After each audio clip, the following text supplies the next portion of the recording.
So, in the first part, when we were learning about the age of Renaissance, we discussed the factor that people were migrating to various areas due to various reasons. For example, the fall of Constantinople, the Black Death, and also the Crusades, the constant instability. And we also discussed the fact that these people were settling down in Italy. So, therefore, we see Italy becomes the primary place where these, ideas are being propagated, right?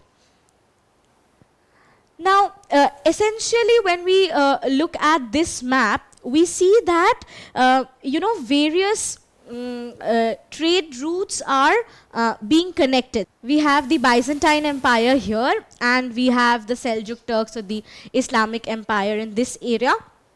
And there is a constant clash, which we already know about, which was called the Crusades, which was the Holy War.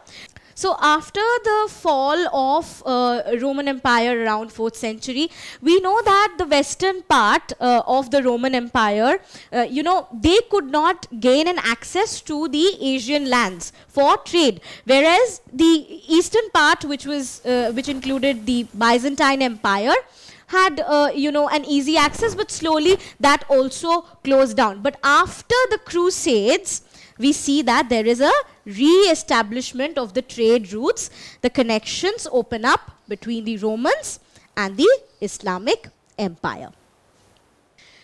We see at this point of time, trade gave rise to various financial institutions such as banks.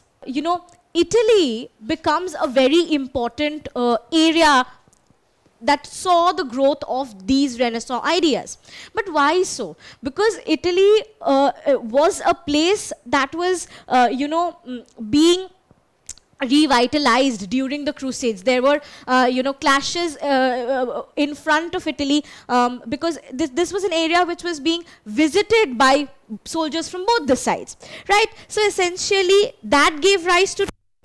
So we see a revival of trade, which creates, essential classes of merchants and bankers. So thus we see economy improving in these areas.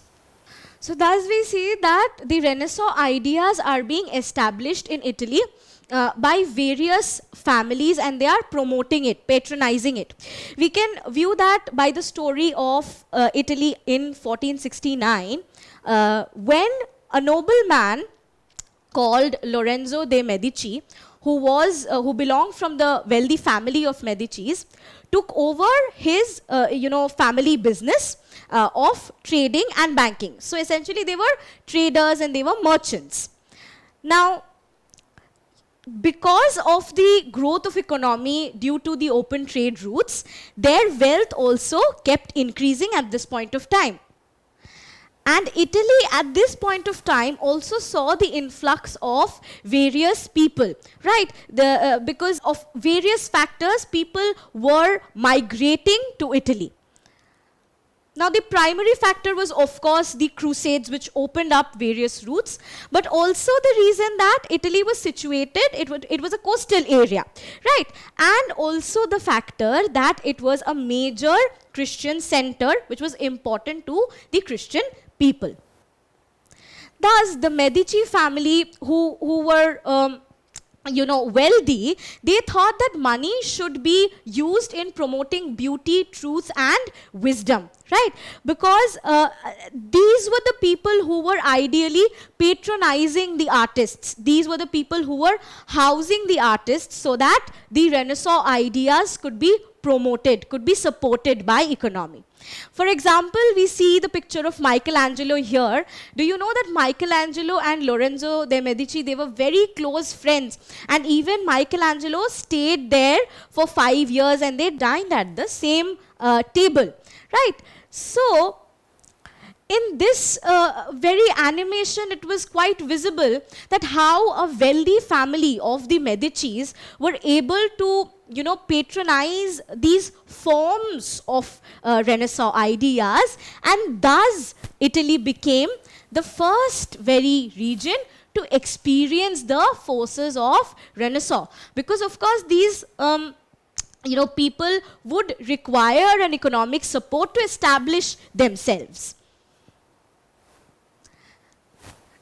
Renaissance was first started in the city of Florence in Italy, which was a banking and financial institution. So we saw that trading made the Medicis very wealthy, right? Prosperity in trade further fueled the Renaissance ideas. Because of course, if these ideas need to grow, they would require commerce to support it. Can you tell me which was the first city to see the advent of Renaissance? Was it Venice? Was it Rome, Florence, or Naples? That is correct. It was Florence. Thus we can see that, you know, this entire environment from opening to of the trade routes to the Medicis, you know, to the migration of people made the environment of Italy conducive to progressive ideas. Now this environment of Italy was economically and culturally conducive to progressive ideas, because we see the growth of both of these factors. So we see after Florence, places like Venice and Genoa were also becoming very vibrant with these new ideas. And why so? Because these new merchants and bankers were actively participating in governing the cities, right? Because they wanted to bring back the old, you know, golden ages and the prosperity and peace and stability that governance and life had at that point of time. Now, this automatically, therefore, gave rise to the urban culture that was developing in these towns. So, thus, we saw the story of how Italy became the hub of these Renaissance ideas and how it became the epicenter where these ideas would grow, they would propagate, and also who exactly supported these ideas.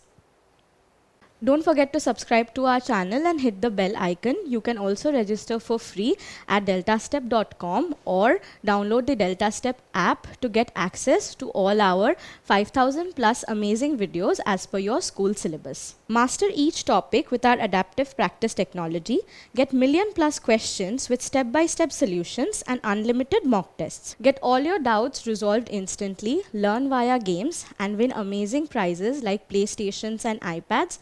So at DeltaStep, learning is not just fun and easy, it is rewarding too. So register for free now.